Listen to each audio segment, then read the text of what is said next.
नमस्ते, मैं डॉक्टर मीनल गुप्ता अद्विका आई क्लिनिक से बात कर रही हूँ। आज मैं आपको कुछ जानकारी देना चाहती हूँ। जैसा कि आजकल जो वैश्विक महामारी चल रही है, उसके चलते और जो हमारा डिजिटलाइजेशन की तरफ हमारा जो रुख है, उसकी वजह से हम स्क्रीन टाइम्स हमारा बढ़ गया है।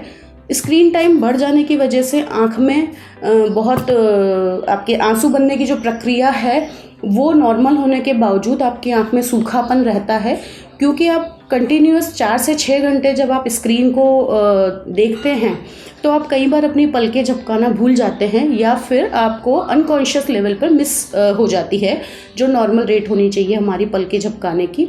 तो उसकी वजह से जो टियर फिल्म की लेयर है वो बहुत जल्दी इवोपरेट हो जाती है और उसका जो टियर फिल्म का मेंटेनिंग टाइम है वो कम हो जाता है।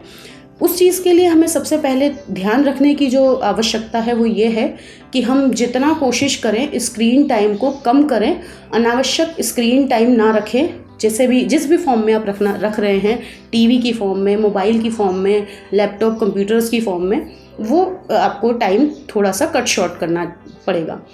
दूसरी चीज़ आती है कि कुछ आपकी लाइफस्टाइल में परिवर्तन से आप इन चीज़ों से इनका निवारण कर सकते हैं।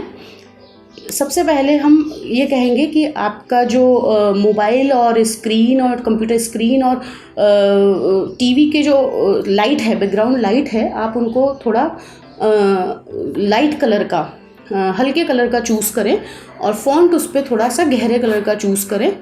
नियमित रूप से आँखों को झपकाते रहें। हर 20 मिनट में 20 सेकंड के लिए आप किसी चीज़ को अपना फोकस जो है वो किसी डिस्टेंस चीज़ पे लगाएं, अपनी आँखों को उस तरफ परिवर्तित करें, जिससे कि आपकी आँखों की जो फोकल उसकी जो स्टेयरिंग लुक है वो ठीक हो जाएगा। उसकी वजह से आपकी आँखें जो टियर फिल्म है वो नॉर्मल हो सकती है। इसको हम 20-20 रूल कहते हैं। दूसरा एक तरीका है कि हम जो सिटिंग आपकी व्यवस्था है, सिटिंग अरेंजमेंट है, वो इस तरह से होना चाहिए कि आपके और कंप्यूटर स्क्रीन या मोबाइल स्क्रीन पे 15 डिग्री एंगल रहे।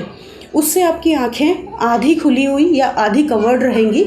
वो आपको बहुत हेल्प करती है टियर फिल्म को मेंटेन करने में।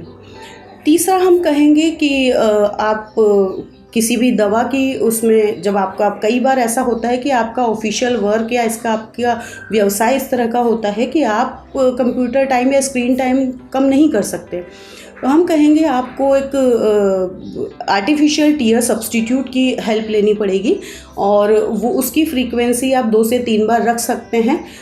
जब बाहर टियर फिल्म को रिप्लेस करने, टियर फिल्म की जो मेंटेनिंग कैपेसिटी है वो हम बाहरी आर्टिफिशियल टियर से मेंटेन कर सकते हैं। और इसके बाद मैं कहना चाहूँगी कि यदि आपका कोई भी करेक्शन है, कोई भी चश्मे का नंबर है और किसी भी तरह की आपकी सपोजिटरी अंडरलाइंग डिजीज़ है, उसको आप तुरंत ठीक करवाएं, तुरंत डॉक्टरी परामर्श लें। इसमें हम कह सकते हैं कि आपकी आँखों का जो पलकों के बाहर जो ब्लेफराइटिस है, या फिर कई बार सीलिया अंदर चले जाते हैं, या फिर कई लोगों को जन्मजात ड्राई आई सिंड्रोम होता है, उनको आपको ठीक करने की ज़रूरत है। कई बार ये दोनों चीज़ें जब एडिशन में हो जाती है, आपकी अंडरलाइंग डिजीज़ और आपका स्क्रीन टाइम, तो ये एक डिज़ास्ट्रिक कंप्लेन की फॉर्म में नज़र आती है। तो इन सभी चीज़ों का ध्यान रखिए। आने वाले समय में आपका जो स्क्रीन टाइम के साथ रिलेशन है वो डेफिनेटली बहुत ज़्यादा बढ़ने वाला है। तो कुछ चीज़ों का ध्यान रखते हुए आप इन चीज़ों से बच सकते हैं। पानी और लिक्विड का सेवन लगातार करते रहिए और आँखों में किसी भी बीमारी के लिए आप समय समय पर डॉक्टरी परामर्श जारी रखें। और इसी के साथ मैं आपका धन्यवाद करना चाहूँगी। धन्यवाद। दिन भर की सारी अपडेट्स के लिए सब्सक्राइब करें भारत कवरेज को और हाँ, बेल आइकन दबाना ना भूलें ताकि आप रहे अपडेटेड हमेशा।